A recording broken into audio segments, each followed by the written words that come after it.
Oiga, ¿usted se acuerda de los juguetes con los que se divertía cuando era niño? Pues aquí en la ciudad puede recordarlos en el Museo del Juguete. Vamos a verlos.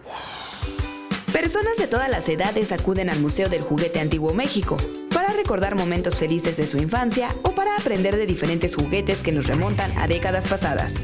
Juguetes que yo no conocía están en todas estas partes, en todas las secciones, entonces sí te quedas así como de...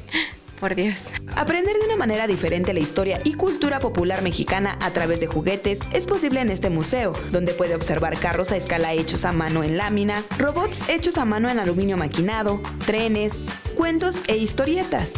Esta colección inició por la inquietud de Roberto Shimizu, quien desde su infancia guardaba toda clase de juguetes y al tener un acervo inmenso, decidió compartir este patrimonio, incluso brindando espacio para exposiciones temporales, como el mundo de Barbie y sus amigas, con más de 3,000 ejemplares, entre ellos todas las Barbies mexicanas que se fabricaron, Kitty con más de 2,000 piezas o una sala de Lego. Tenemos ahorita unas, ¿qué serán? 6 salas, o sea, por piso, una por piso.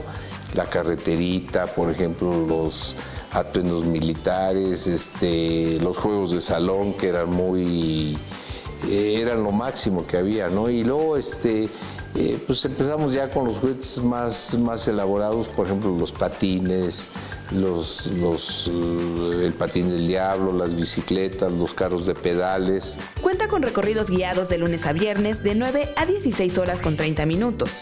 El sábado el horario es de 9 a 16 horas y el domingo de 10 a 16 horas. El boleto tiene un costo de 25 pesos por persona. Con imágenes de Sergio Villanueva, Iraíz Morquecho, 21 Noticias.